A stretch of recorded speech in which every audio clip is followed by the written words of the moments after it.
ನಮ್ಮೂರಲ್ಲಿ ಇವತ್ತು ಜೋರ್ ಮಳೆ ಬರ್ತಾ ಇತ್ತು. ಹಾಗೆ ಬೆಂಗಳೂರು ಮಸಾಲೆ ಪುರಿನ ತುಂಬಾ ಮಿಸ್ ಮಾಡ್ಕೊಳ್ತಾ ಇದ್ದೆ. ಅದಕ್ಕೆ ಮನೆಯಲ್ಲೇನೆ ಇವತ್ತು ಆ ಮಸಾಲೆ ಪುರಿನ ಟ್ರೈ ಮಾಡಿದ್ದೆ. ಸಕ್ಕದಾಗಿ ಬಂದಿತ್ತು. ಈ ಮಸಾಲೆ ಪುರಿ ಮಾಡ್ಕೊಳ್ಳೋದಕ್ಕೆ ಮೊದಲಿಗೆ ಒಂದು ಕುಕ್ಕರಲ್ಲಿ ನೆನೆಸಿಟ್ಕೊಂಡಿರುವಂಥ ಬಟಾಣಿಗೆ ಆಲೂಗಡ್ಡೆ ಹಾಕಿ ಸ್ವಲ್ಪ ನೀರು, ಉಪ್ಪು ಹಾಗೂ ಎಣ್ಣೆ ಹಾಕಿ 4 ರಿಂದ 5 ವಿಷಲ್ ಕೂಗಿಸ್ಕೊಂಡು ನಂತರ ಆಲೂಗಡ್ಡೆನ ಬೇರೆ ಒಂದು ಪಾತ್ರೆಗೆ ಹಾಕಿ ಮ್ಯಾಶ್ ಮಾಡಿ ಇಟ್ಕೊಳ್ಳಿ.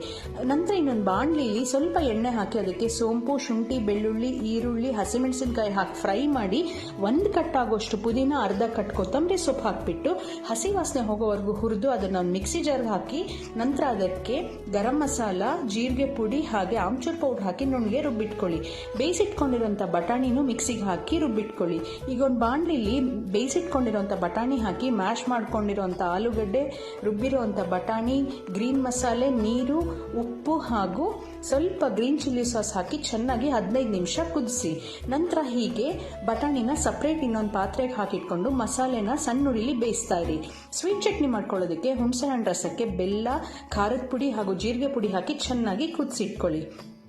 ಕೊನೆಗೆ ಇವಾಗ ಪ್ಲೇಟಿಂಗ್ ಮಾಡಬೇಕಾದ್ರೆ ಫಸ್ಟ್ ಪೂರಿ ಹಾಕಿ ಅದ್ರ ಮೇಲೆ ಬಟಾಣಿ ಕಾಳುಗಳನ್ನು ಹಾಕಿ ಮಸಾಲೆ 1-2 ಸೌಟ್ ಹಾಕಿಬಿಟ್ಟು ಜೊತೆಗೆ ಖಾರದ ಪುಡಿ ಹಾಗೆ ಚಾಟ್ ಮಸಾಲ ಉದುರಿಸಿ ಕೊನೆಯಲ್ಲಿ ಈರುಳ್ಳಿ ಟೊಮೆಟೊ ಮಿಶ್ರಣ ಹಾಕಿ ಸೇವ್ ಹಾಕಿದ್ರೆ ಸಕ್ಕ ಟೇಸ್ಟಿಯಾಗಿರುವಂಥ ಬ್ಯಾಂಗ್ಳೂರ್ ಮಸಾಲೆ ಪುರಿ ರೆಡಿ.